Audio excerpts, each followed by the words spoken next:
Jen, you're on mute. So just before we go into specific topics for today's conversation and what's been going on for the month, I thought maybe we do a little bit of a pulse check. I feel like it's always good to do a bit of a pulse check, like the end of the month. It's like, what happened this month that's wrapping up? How did I deal with it? What did I do? Because otherwise, you know, I think we always say if we don't kind of stop, reflect, redirect, we just get caught up and we go, wow, first quarter's done. Wow, like half of the year's over. Wow, another year is gone. Like, what did I do? So he's not agreeing with this, but just to kick it off, maybe just in the chat section, if you think of April 1, so A, do you feel like you were more distracted and therefore maybe, you know, sometimes when we get distracted, we get in freeze mode. We don't do much. Were you distracted? Were you intentional? Or were you somewhere in the middle? What's the pulse check for the month? I'm going to mute because this isn't helpful. I'll hand it to Jen and Warren to continue on. I apologize. Awesome. There's 7 minutes. So I think they're great questions to reflect on, especially on a regular basis. And especially the world just seems to keep getting noisier, and that's why we're having these calls with Warren at the end of the month, just to go, you know what, some of the noise, it is wise to pay attention to, but most of the noise, there's nothing we can do about it. And therefore, it just distracts us from moving towards our goals and moving towards our future. And I think every single day we're either some people, if you think about the moments that we have in our day, we're either getting a bit stuck in something that's happened in the past, or we're either worrying about the future, which tends to be a bit paralyzing, or we're really clear and intentional and taking action towards the future, or we're in the joy, or where we're in the present, let's say. Sometimes it's joyful, sometimes it's not, but we're present. And the key to life, surely, is finding a balance of all. So, you know, having some beautiful memories or some incredible learnings from the past, being able to be present in whatever the experience of life is right now, because really all we have is the now, but also working towards the future without worrying about the future. And I think when we get emotionally in a different state that's not really about peace and joy and fulfillment, we're out of balance, right? Where maybe we're living too much in the past. We're holding on to stuff that's happened in the past and allowing it to affect our ability to be present today, or allowing it to affect our ability to move forward into creating an amazing future. Or we're really worried about what might happen and we're scared of change, or we're worried about pushing the button, and then that's stopping us from moving into the future or enjoying the moment of today. And you see a lot of people, I think, don't make progress in their life because they're really in today and they're just spending a lot of time in today. And a lot of people never enjoy today because they're stuck in the past or stuck in the future. And so it really is about this life that we're having is trying to find the balance of doing that. So really these calls to just talk about this stuff, the real stuff in the world, and talk about, you know, what is the relevance, because some of it is extremely relevant, and we don't want to be the ostrich who's got their head buried in the sand. I'm sure we all know a bunch of them, and I'm sure we all remember ourselves being the ostrich, where we're just like, nah, I'm not going to look at that. I'm not going to, no. I don't want to think about that. I'm just going to be an avoider. But we also don't want to be like the, I don't know, what's another sort of the chicken that's just like looking around all the time, so busy looking around that it forgets to lay the egg, right? We don't want to be that either. So Warren, thank you once again so much for joining us. I'm a bit disappointed you don't have your hat on. I thought we talked about this last time. Hang on, yes. There he goes to get his hat. At least he's home. Wonder where it's stored. There we go. That's much better. Yes, that is much better. Thank you. Now I feel like we can have a real conversation. Is it cowboy or Amish? I got it in Wyoming, actually, basically. In Wyoming, 100%.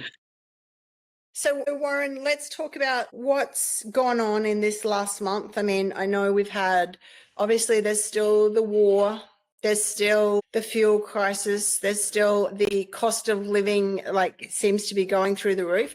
And I think I would really like to cost of living is going to go up, right? Like you just have to look around. There's only one way for things to go. And you look at the cost of fuel and, you know, we've got some people on this call who I know are feeling the direct, immediate impacts of that because of the businesses that they're in. And I think a lot of people are still completely oblivious to the fact that it's going to hit them probably in about 3 months' time. And the question for me is, are we just going to sit there and figure and, you know, not do the math and go, oh, well, I'm somehow going to stretch what I'm already stretching even further by some miracle? Or are we going to get into action and do what I think I saw Jules. Yeah, Jules is on the call. Jules went and created an extra $800 this week, doing something completely brand new, you know, with a new tech platform that cost her $50.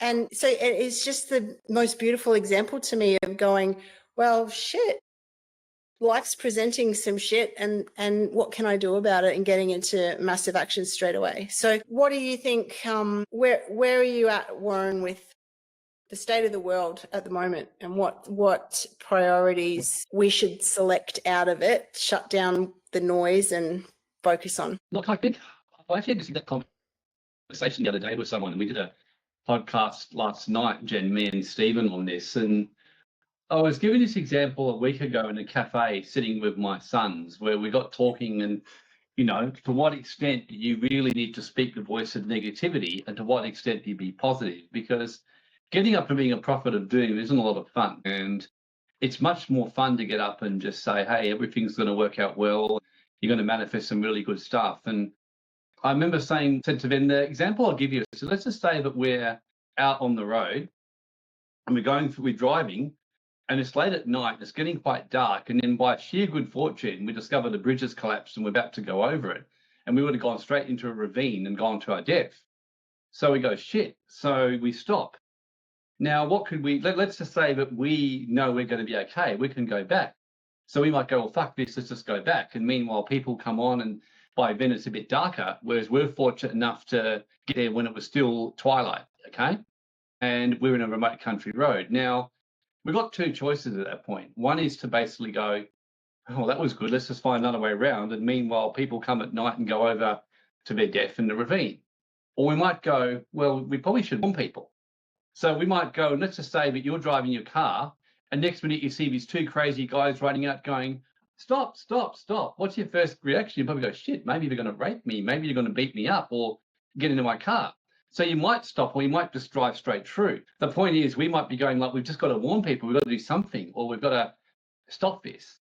And so I said, that's kind of what's going on where things are at right now. And I said to my kids, the question you got to ask is, do you want to be the people who drive back and just get on with your life? And in all honesty, that would be easy, because most people won't appreciate you stopping them in the middle of the night, running out like crazy people.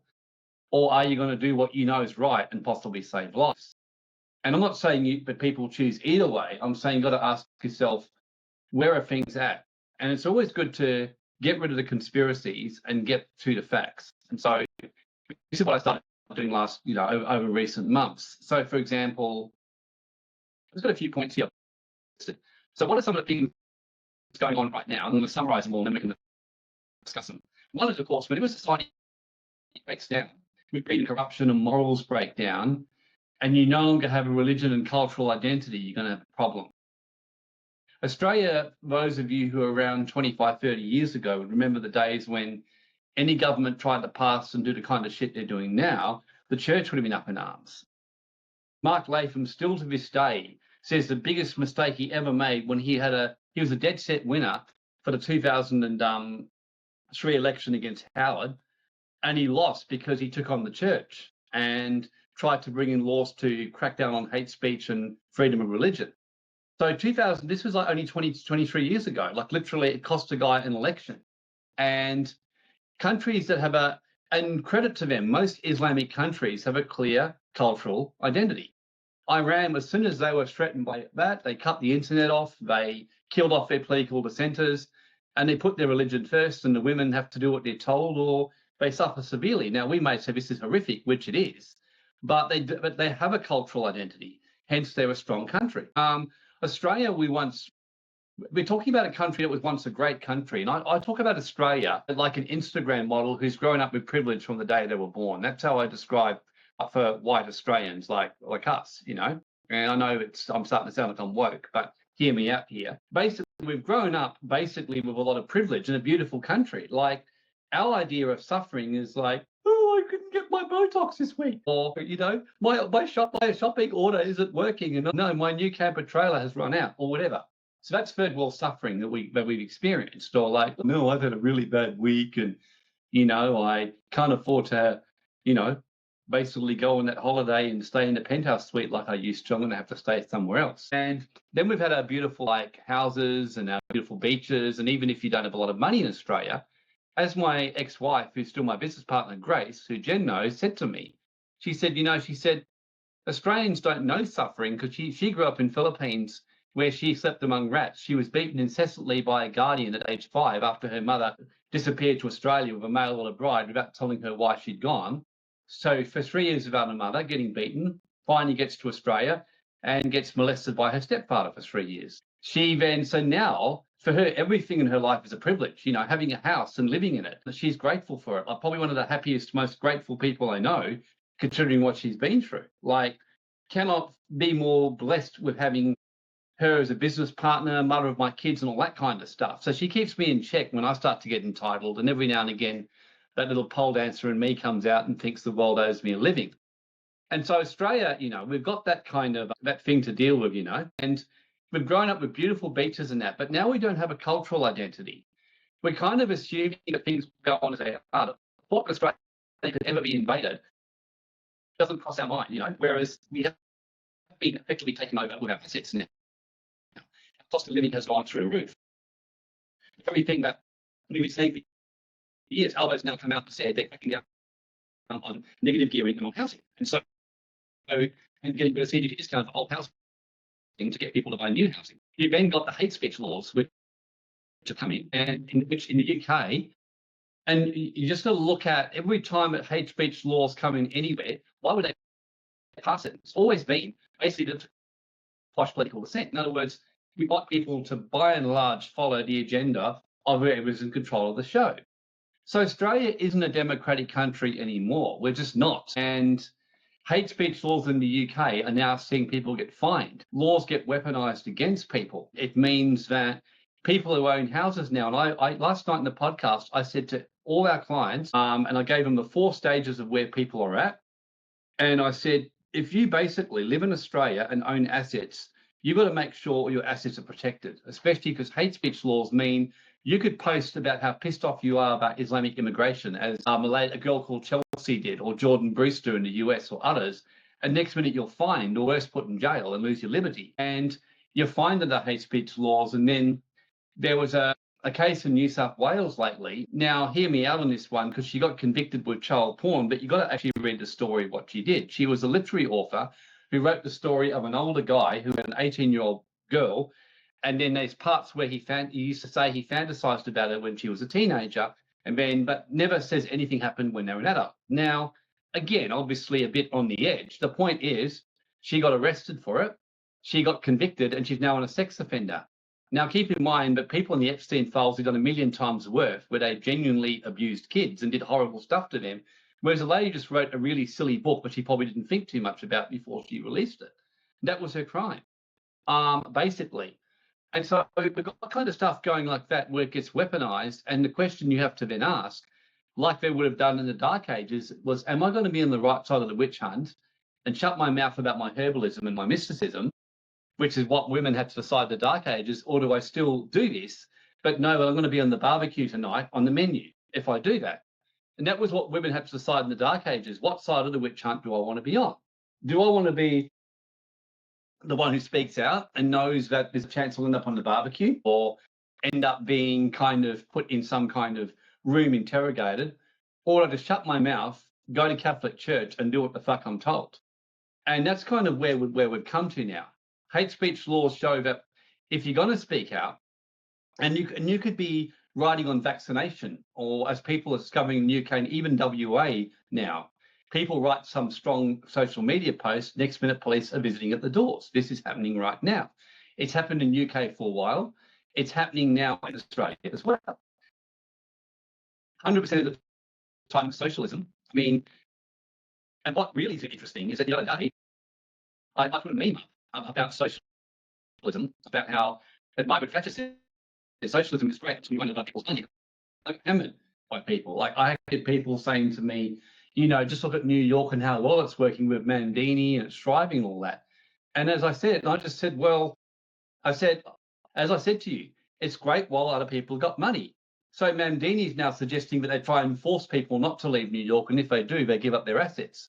But that's his latest thing he suggested. So this is kind of where it's going. And the worst thing about it is these things happen slow, like a slow burn. And a few years ago, I said, this is me unfortunately that crazy guy waiting on the road as you're driving basically, thinking what the fuck is this lunatic on about. If phase one, COVID was put up for people's health, to control their health. If you worried about their health and their sickness, people will by and large do what they're told. But for phase two, imagine if you're basically your economic livelihood, your ability to access bank accounts, ability to buy stuff, dependent on you not being on the wrong side of the witch hunt. And imagine that cost of living is so high that you've got to do certain things. I mean, you can see that it won't be hard to make sure people do what they're told, and you can bring whatever new world order that you want to do, but you control people's money.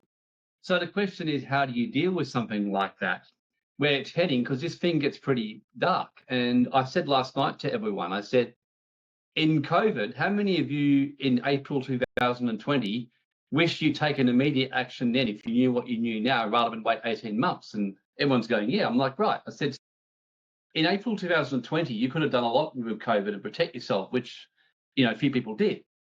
In April 2021, you still could do something, but it was very hard. And by October, you couldn't do anything other than flee the country. So I said, I'm kind of that guy running on the side of the road telling you right now in April 2026 that right now there's a lot you can do to protect your wealth.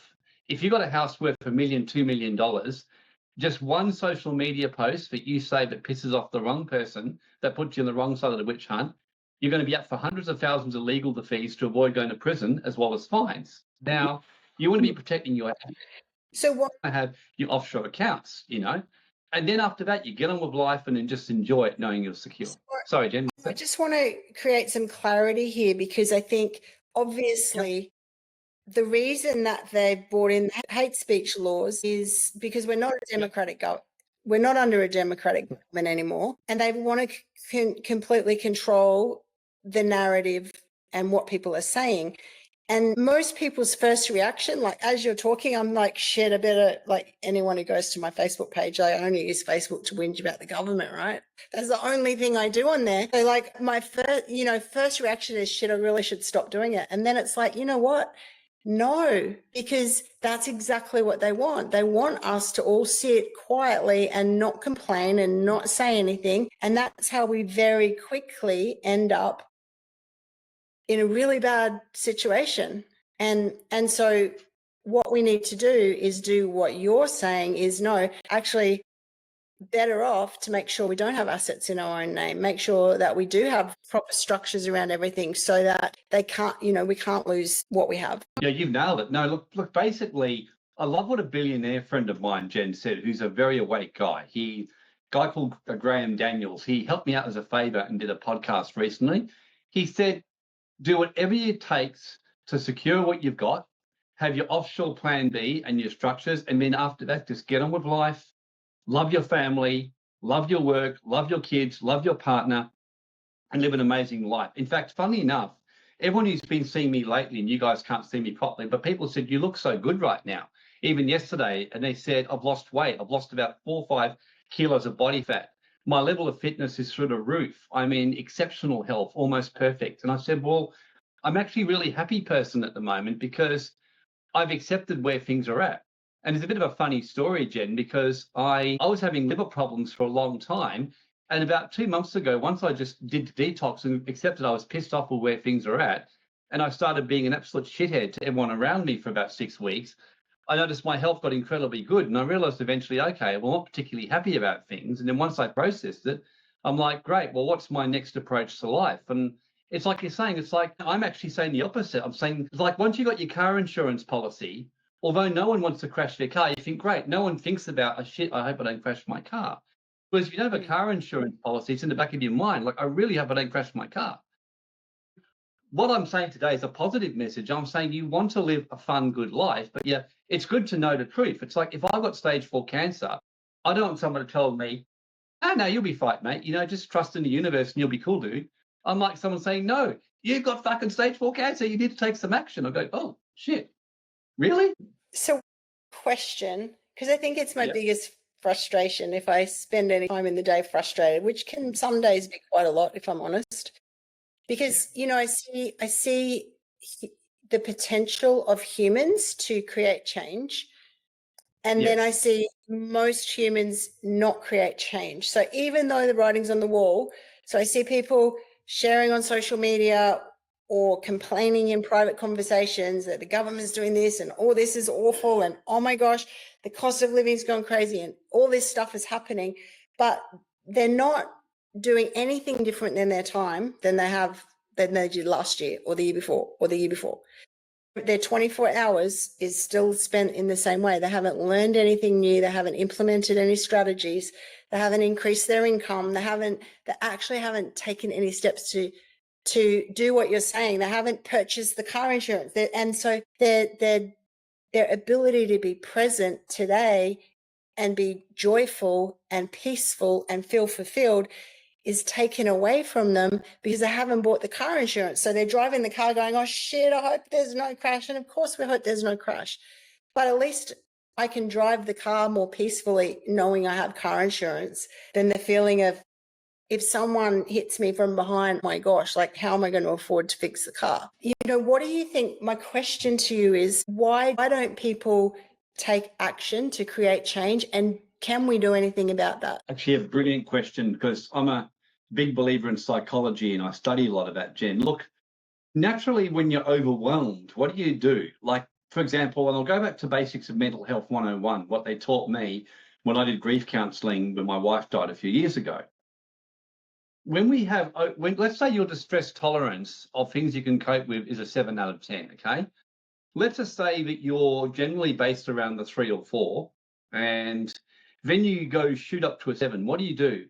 If you're normally at the lower end of the spectrum, you'll do something about it. Like you go, okay, well, I need to go for a walk, or I'm going to go and have a swim, or I'm just going to go hang out with my friends and offload with all my female friends, or you do some kind of, cold plunge, or whatever you do something, you take an action and you deal with it. Let's just say though that you've got this going on with your life, you're not meeting your expenses, you're behind on your mortgage, you've got suspect your husband's cheating on you, one of your kids has got special needs and is being a nightmare and causing you problems, you've got this going on, that going on, this going on, that going on, this going on, and that going on, and then on top of that, you've just been told you've got lupus or whatever, and then suddenly someone says to you, you really should go and create an extra stream of income and go and do some structuring like me. And you go, look, I know what you're saying, Warren, but just fuck off for now. I've got enough issue with my kids and this and that and all that. So when we get overwhelmed, we tend to kind of either shut down. So how are you meant to deal with overwhelm? The way you're meant to deal with it is you sit down, you write up a list of stuff, you do a bit of a plan, and you go with things systematically. That's one way of doing it, and you go and see a mental health psychologist. The other way is you medicate the fuck out of yourself, which is what people are doing, to get your distress tolerance down artificially so you can be at a lower rate. And that's literally what medication does. It lowers your distress tolerance chemically to the level of what a normal person is if you take enough of it. But of course, the underlying issues don't resolve.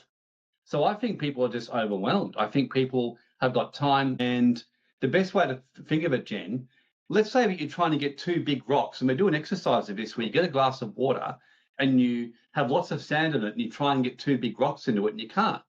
But if you then tip out all the sand and then put the big rocks in it, somehow everything else fits in. So what I tell people is that you need to spend an hour a day or half an hour a day self-educating or taking action on big picture stuff that you don't really want to do but you know is important. And I've been saying to my clients lately what Jim Carrey said. He said once that most people won't give up a year of their life to live an amazing rest of their life. So I'm challenging my clients to say, give up your next 6 months to have a shitty 1 or 2 hours each day to give yourself a really amazing future, knowing you're protected. That's what I'm challenging clients now.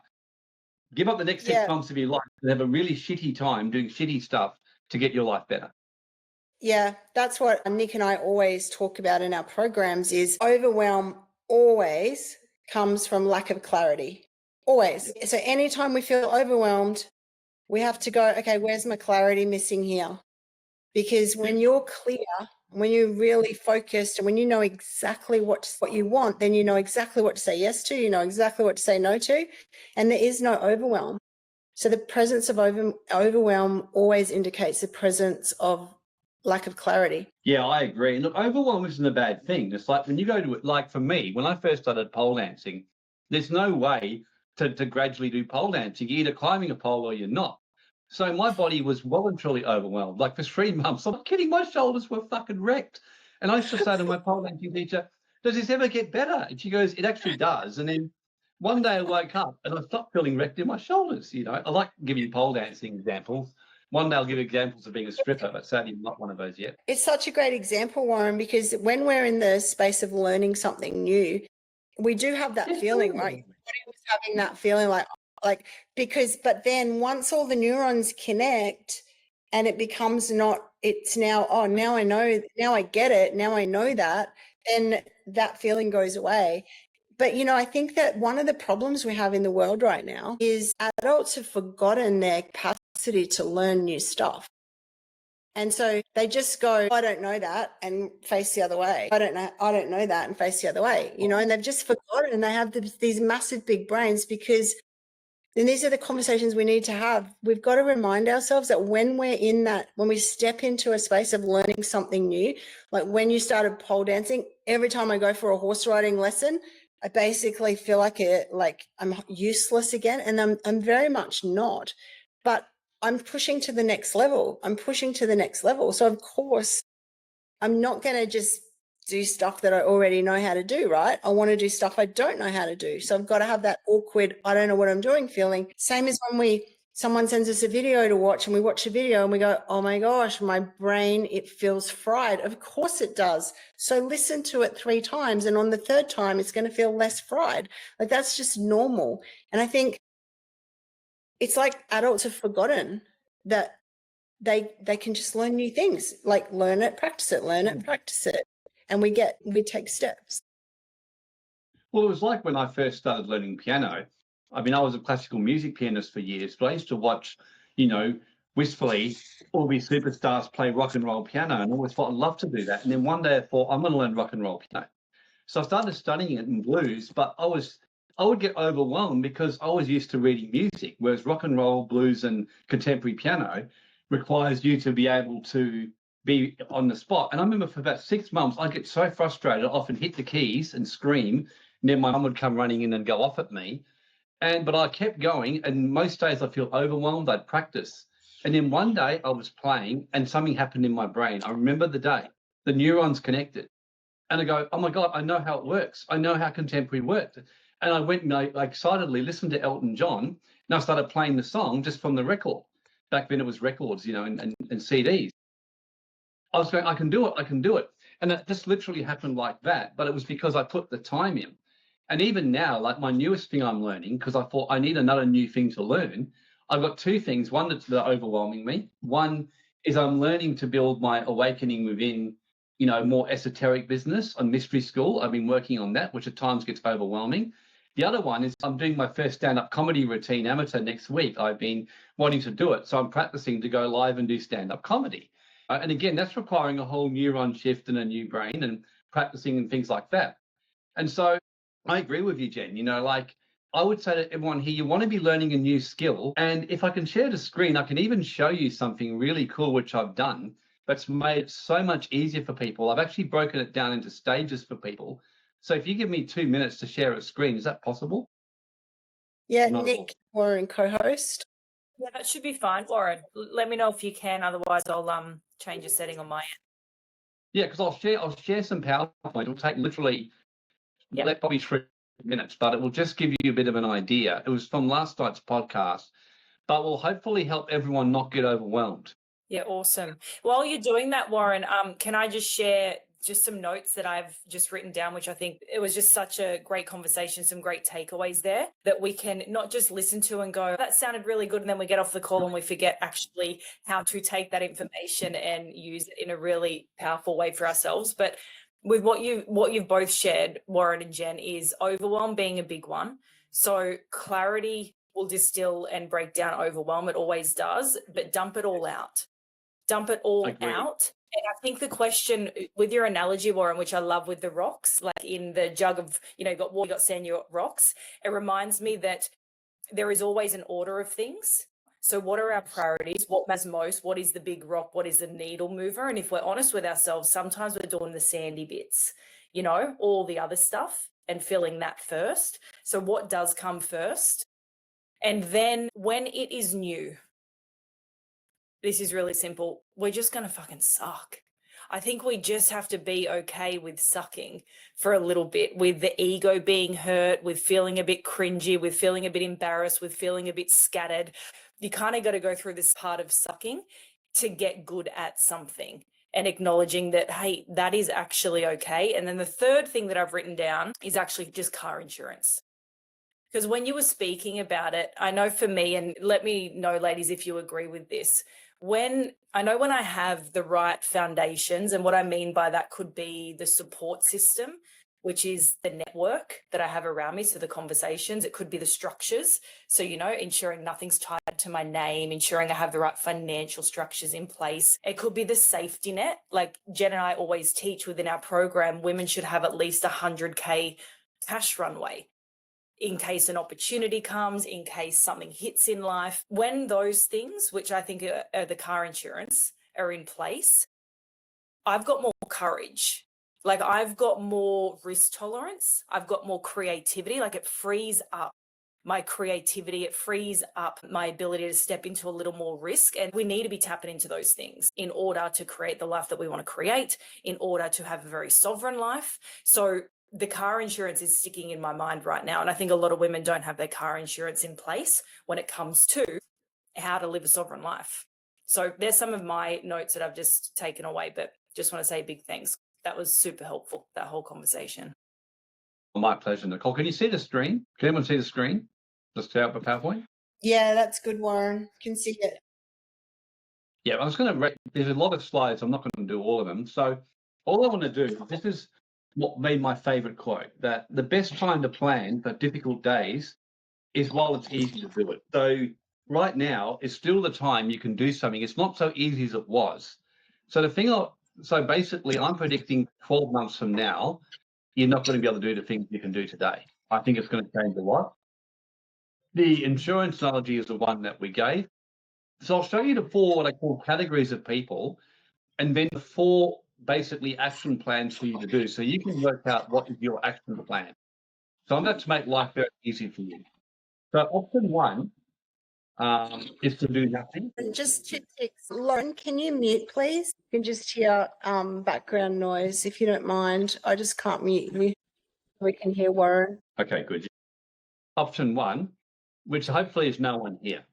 But a lot of people are actually doing this without if you're overwhelmed and just avoiding doing stuff, you are unfortunately in this position. If you really aren't doing anything, or, turning up and watching a podcast and not taking action is no different to me watching OnlyFans and thinking I've got a girlfriend. Again, a terrible analogy, but everything about me is inappropriate. The second one is, staying in Australia, but going, okay, I'm going to stay here, even though I know it's not where I like it to go. I still love my country. I still love living here. So what I'm going to do is I'm going to sort things out. I'm going to make sure that my cash, my cryptos, my Revo, nodes, my connectors, all protected, so that no one's going to be able to easily just walk in and snap all my hard-earned wealth, like fuck you. And even more importantly, if you've got a property which has gone up by a squillion, as most of them have, sitting in your own name with a lot of equity, you are the joy to any government or anyone wanting to get a payday. So you go, I'm going to protect my property. And at Global Wealth Club, we can work with you to protect your property. And we have stuff that does at a fraction of the cost, literally compared to what, you normally have to pay to protect the property, like a fraction of the cost, just to do, your own special security interest over your property. So if anyone goes after you, and tries to take your property from you, then good luck to them, because you're going to end up getting all the money anyway by what we've set up for you. And so in practice, governments won't pursue you anyway. So this is one of the tricks of the lawyers. And at least having, and when I say an offshore plan B, that might sound overwhelming, but what I'm saying is if you're in stage 2, you don't go and do anything. You just sit down and go, what would I do if the shit hits the fan? In other words, you have a what if scenario. Like, okay, so I'm going to go to Bali. I'll have this. You might even set up an offshore bank account, which is so easy to do now, somewhere outside of Australia, to buy gold or silver. Option 3 is you stay here, but you actively start setting yourself up with your second home overseas. Like you go, you open an offshore structure, you get some gold overseas in Singapore. We've got contacts over there. You get some cash. You just kind of get, you have assets in Australia and assets overseas. And for those of you who are interested and have a little bit of a look into Nazi Germany, the Jews that had Plan Bs, money in Switzerland, were the ones who got out. They were able to get out, basically, when the shit hit the fan. So this is kind of like the car insurance. You hope it doesn't happen, but you've got it. And that's you just leave Australia completely. So just to quickly show you, before I go back to the ladies, I actually worked to give you 4 clear stages to make your life great. So at the very least, you want to have this in place. You want to make sure you've got your income stabilized. And this is where Jen and Nicole are fantastic with the different stuff they teach you in Women to Wealth. Where we come in is our Ignite program, which I know some of you are in. We teach you about getting a balanced portfolio, the basic structure, so at least you've got some protection and some tax minimization. If you've already got that in place, or most of it, you might want to start looking at stage 2. Stage 2 means you've clearly got your business, you're not property, you got your properties protected, and you get yourself proper wills, and you look at having an overseas account. So you can do it almost in this exact order. So stage 2, you get this sorted out first, then you get this sorted out, then this sorted out. Stage 3 is if you've done that, which most of you probably aren't there, but then you go more active on advanced estate planning, advanced offshore B, advanced offshore investing. And this one here is you just move overseas and set up everything there. My feeling is most of you are somewhere between stage 1 and stage 2. So what that means is that stage 1 means that you've got to make sure you tick off that box or close to it. If you've already got 1 and 2 ticked off, or you've got 1 ticked off but you're working on 2, you might want to join our Ignite and start looking at nailing this. If you've already joined our Ignite and you've done the basics, then you might want to be looking at 3 and stage 2 here, getting your structure sorted out. If you've got your structure sorted out, your next step is to start looking at, are my properties protected? Is it helpful, everyone? Is that helpful anyway, Jen? I thought we'd give people a bit of an outline. Sorry, Warren, I was trying to unmute. Yep, that's absolutely. I think that's it's really clear. So we've got to know where are our gaps? And I think that's the other thing. Typically, people are like that, and that not feeling overwhelmed isn't about not having things to do. It's just the overwhelm goes away when we know what we need to do, right? So it's like, well, I'm at stage 1, so now I know my pathway. So I'm gonna get, and that's what you've always taught me, Warren. Let's just go one little bite of the cherry at a time, because when you look at it like that, it does feel like an elephant. It's like, oh my gosh, I don't know where to start. It's all too much. And I love how you always break things down. And you don't use the lawyer language and the accountant language. And I know you have both of those degrees, and you very much could bamboozle people with a lot of that stuff. And I always love how you make it so real and so understandable, and just little step at a time. Like, okay, let's do this bit next, and let's do this bit next. And because the time's going to pass anyway.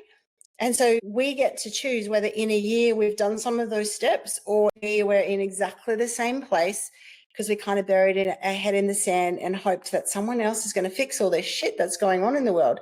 And this is very clear at this point that no one, there's no knight in shining armor that's going to come and save the world right now. It's going to get a bit messier. It has to get a bit messier.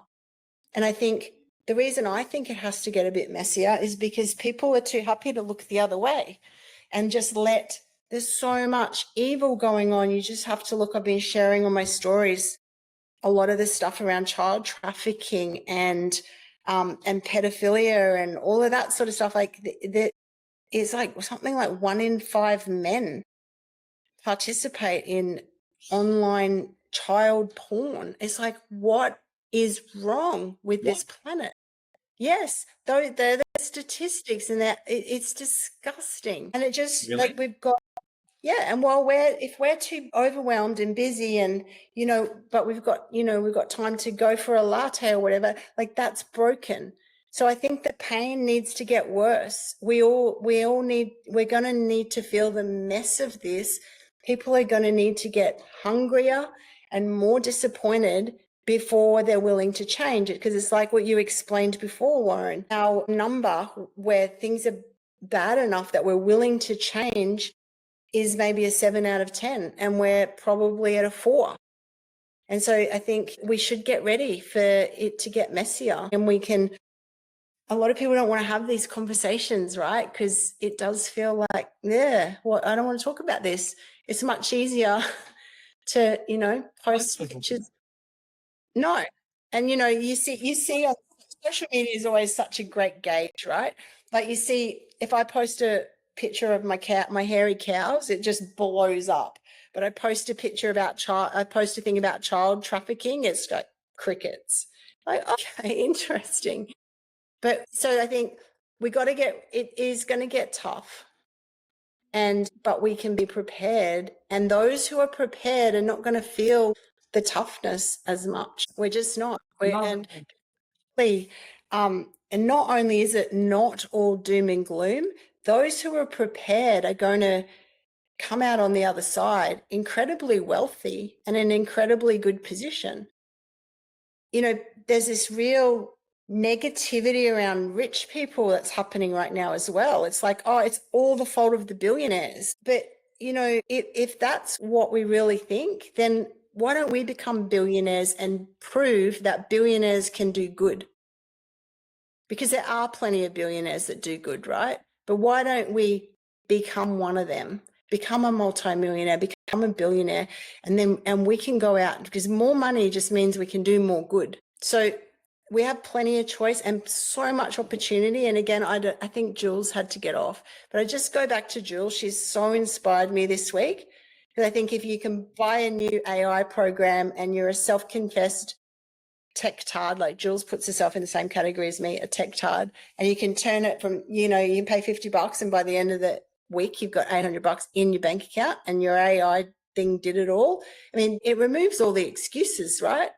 She can add a 0 to that. Just get her AI. Like there's no cap. Just get her AI to create 10 different ideas, just like that. Boom, she's banked 8K. So the opportunity right now is incredibly good. We can create incredible wealth and do an incredible amount of good in the world in amongst all of the craziness that's going on. Or we can get caught up and get distracted and be talking about this guy reckons this is happening and that guy said this, and I was watching that thing on Rumble and that thing on YouTube, and like really all these people, none of them really know, right? None of them really know. And I think it's hilarious that people are like, Trump posted this and Netanyahu posted that. And it's like, as if, like, imagine back in World War II that the Germans like put a notice in the newspaper of what they were going to do, and the English and the Americans put a notice in the newspaper of what they were going to do. Like, as if anything they post is actually what they're thinking about and talking about. Like, the fact that people even think any of it's real. Anyway, that's the conversation. No, look, everything you said is so true. It's kind of like, it's hard to top that, Jen. It's right on the mark. And years ago, when I was involved in, off the grid movements, I think I've mentioned that before, but I met a guy who was higher than the CIA, who I was privileged enough to spend 2 weeks, one of the highest guys who'd been in the world. And he said, most of what you see is just made up, and showed me how things work. And yeah, look, my biggest rule now is I get frustrated, and sometimes to get results, you just have to go through the water, or go through the fire, as I call it. You got to run through the fire to get out of the burning house, which means you might end up with a few scars. I don't know if anyone here has seen that movie Horrible Bosses, but one of my favorite movies. Is so funny. But basically, he says you've got to get a few band-aids on your nipples to get success.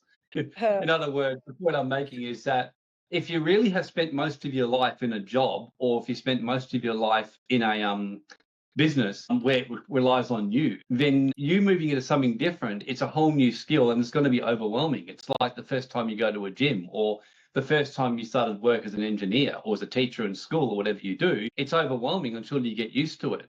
I think a lot of people are sold the lie on the internet, like, oh yeah, you just go and you get passive income and it's easy. Or, oh yeah, and you just sit there and you manifest and you've got it.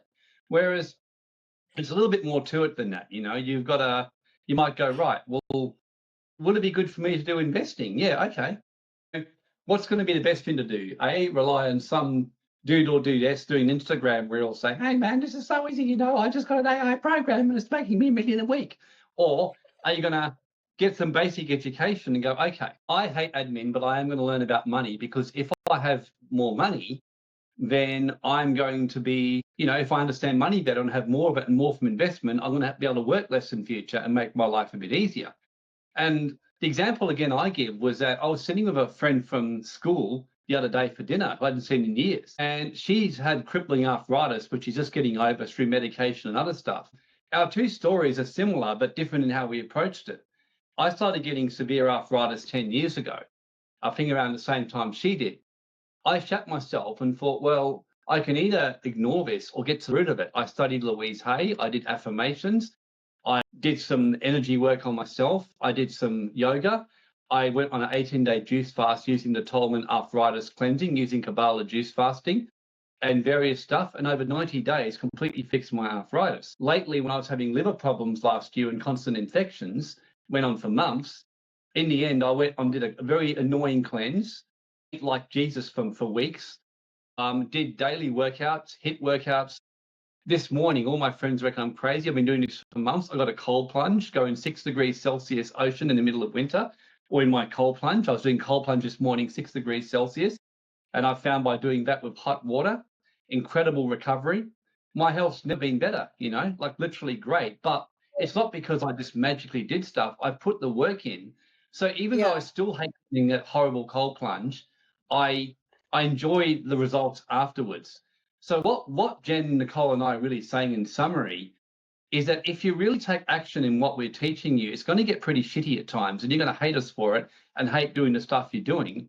But in 6 months' time, you're going to love Jen, you're going to love Nicole, you're going to love Nicole's baby, and you're going to love me, and not just for my pole dancing. So Warren, I think just to tie a bow on what you just said is, and I think about this a lot, we know that it's 10,000 hours to mastery, right? Like that's a really common, 10,000 hours and you become masterful in the top 1%. But you know what astounds me, and I love this so much, it only takes 100 hours to be in the top 5%. Really? Yes, 100 hours. Yeah, and that's proven, right? So it's not a lot. 100 hours is not a lot. And so whenever, and again, Nick and I talk about this so much, is whenever we come across a new space, we're just like, right, when we're going to get our 100 hours done? And we just dive in full on. And it's like everything else gets down the list, and getting that 100 hours done is the first thing. And it really, and then basically everyone thinks you're an expert because you are compared to 95% of people. And I think people forget that because they think, oh, you know, I've got to do my 10,000 hours, or it feels like it's going to take 10,000 hours, but 100 hours puts you in the top 5%. And so that's really, I didn't know. Yeah, I find that really motivating. And I think, Warren, even in terms of your programs, because for a lot of our, and I see we have some new faces and names on, and welcome if this is one of the first calls you've ever jumped on in this space, and lots of beautiful familiar faces. But I think, you know, in terms of offering your program that you provide, the Ignite program, it's like this massive library full of legal and accounting education in the space of wealth creation. To look at it, sometimes you go, oh my gosh, like when am I ever going to find time to do that? Like, because I'm already feeling so overwhelmed. But it's, you know, it's so structured. And just to know, like once I know, oh well, I'm going to have to do my 100 hours. Like so many people have only ever been an employee. The employer takes care of the tax. They do their fairly small tax return at the end of the year. There's not many deductions that they can claim because they're an employee. And that's really the end of it. And then, you know, we jump on these calls and we're talking about trusts, companies, and we're talking about asset protection and tax minimization. And we're talking about, you know, all of these different things and all of these different structures. And it's like, oh, here's Warren's whole platform, which is a lot. But if you're willing to commit 100 hours to understanding this space, to understanding accounting principles, wealth principles, asset protection principles, all of the things, you will be in the top 5%. You just will be, because most people never commit that 100 hours. And so I love, Warren, how you've put that all together. So, and it's just such a great place to go. And for people to just go, I don't know if you can flash up and share screen, maybe the Ignite. Oh my God, I was about to do it. I literally was about to do it. Just to give a little perspective, because I just feel like of all of the stuff I've learned over the years, and I've had my own business since I was 23. I basically can't remember ever working for someone else. It's just the best one-stop shop to learn everything that's taken ever to learn. It is, and I know I'm going to sound like a steak knife salesman, but I actually was told off by my business partner the other day, because she's like, "You're giving away such good stuff for what we're doing. We should be charging more." And I said, what we do is we charge a lot more in our high-level programs, but I said, on the beginners program, I said, I want to make it very, manageable for people. Basically, just to give you an idea what's actually in this, I'll walk you through this. Now, you don't even need 100 hours to do this, just so you know. You don't even need it. So let's just say that you go, right, and let's say that you set yourself the 1 hour challenge where I'm going to do 1 hour each day, 6 days a week, give myself a day off, where I'm actually going to watch a video and listen, even though everything me doesn't want to, wake up an hour earlier in the morning or go to bed 1 hour later. And you might start with this one here, because these first 3 videos give you the foundations of the laws of wealth from the richest man in Babylon, the basic mindset around wealth. And this day, my son still says to me, this was his starting point, these 2 videos, my kid. So that's 3 hours gone like that, or maybe 4 hours for the 3 videos. This program here, I charged $5,000 in 2022 to teach 10 weeks of financial basic balance portfolio mastery to tick off this part in number 1 here to make sure people had this foundation. So if you just go, right, I'm going to watch 1 video a day, or even if you go, you know what, once every 2 days even, but 1 a day would be best. You go bang, bang, bang, you understand asset, bang, practical, accounting, how to outsource, how to cut your costs. You're now already in the top 5%. And in total, that's about, 10 videos, 13 videos. That's about, let's say 15 to 20 hours, allowing for having to go over things, let's say 20 hours. Then you listen to some more advanced stuff around structures foundations. That's another 25 hours. You may or may not want to hear this because Jen's stuff's probably better than mine, but you might think maybe 1 or 2 of these are helpful. This one here is really good, by the way. I learned this from Frank Kern's disciple. You go and listen to this, and basically you've got 25 hours, just even if you don't do any of the bonus training, 25 hours, you've got a tremendous foundation. If you then want brownie points and spend another 25 hours, you've got even more foundation. And if you want even more brownie points, this is like 50 hours, 60 hours at most. And just like that, you have all the basics of wealth, of manifesting wealth, and of the basics of investing. So you completely ticked off all of stage 1. And it still blows my mind that people don't put that time in to master the basics of money. But yeah, and even if you just did 1 hour a day for 6 days a week, that means basically in about 6 to 7 weeks, you'll got it mastered. If you do 1 video every 2 days, in 3 months from now, you'll have mastered all the basics of money. I reckon it's worth doing it.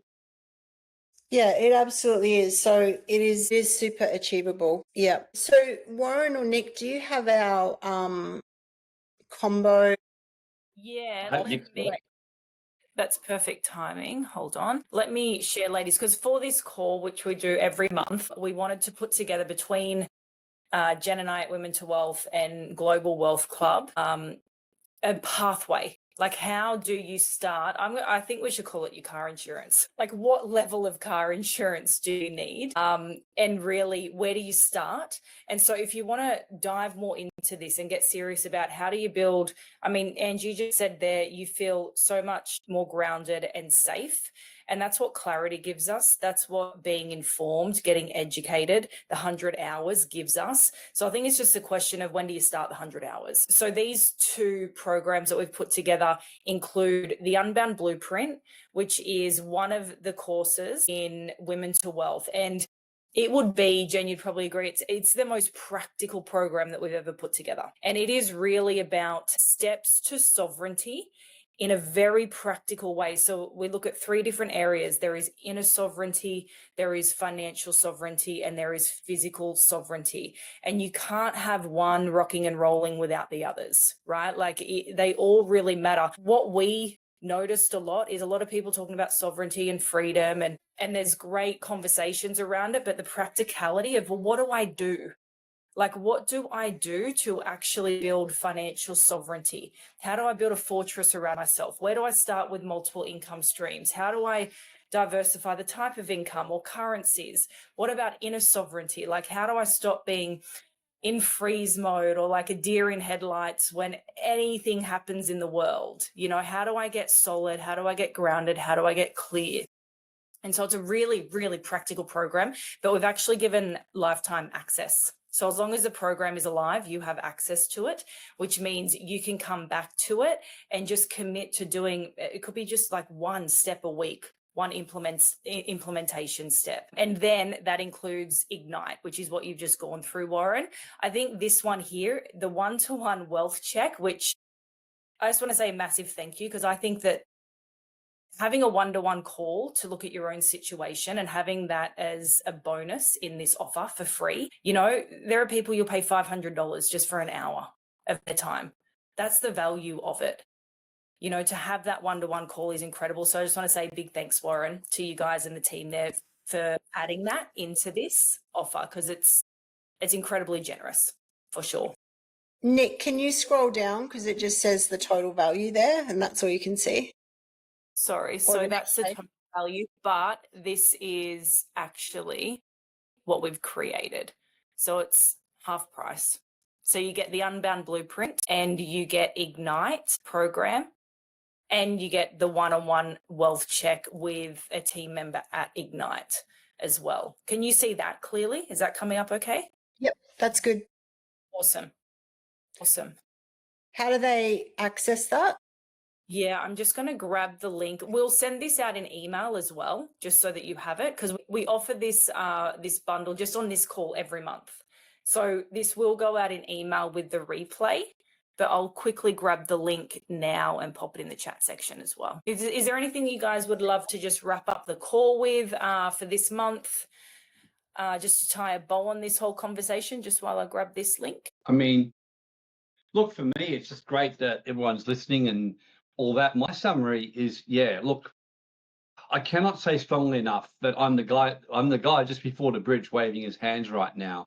And just this way to deal with overwhelm is write up your list of things that are stressing you. I mean, in fact, one of the things I even do every day is I actually have a written list of my tasks to do every single day. And I'll even show you. I'll actually, just for a bit of fun, I'll show you how my thing works. You know, you'll actually get a sneak preview. I can't share my screen now, it's okay. But yeah, what I normally do is on my thing is I have a task list where I write it out to keep myself from getting overwhelmed. And I bunch it down, I put it onto days or whatever else. So number one, the way to deal with overwhelm is list it out. And what Jen and Nicole said was learning something new, you know, with the Women to Wealth stuff, the Global Wealth Club stuff. Don't do what 96% of people do according to studies, which is buy a program and never finish it. Literally 96% of people who buy a program don't actually finish what it is. So if you've joined the Ignite or are joining it, really do the work, do the videos and take the action. And if you, for example, do the Ignite program and learn about that, someone says, well, how can I have a 5 balanced portfolio when I've only just got started?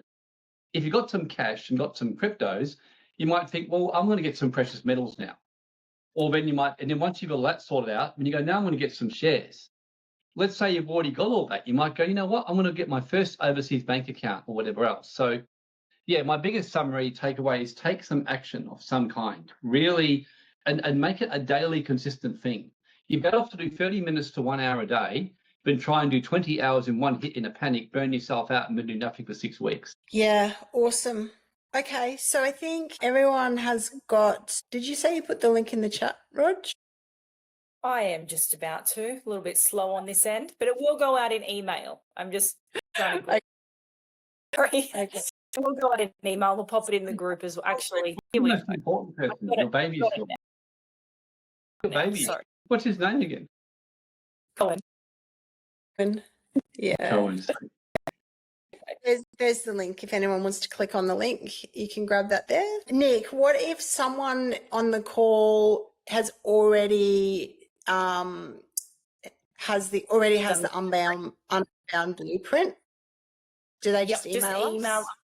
Yeah, we're not going to make you pay twice. So if you're already a Unbound Blueprint member, all good, no double charges. We'll just organise so you can work direct with Warren and the crew at Global Wealth Club.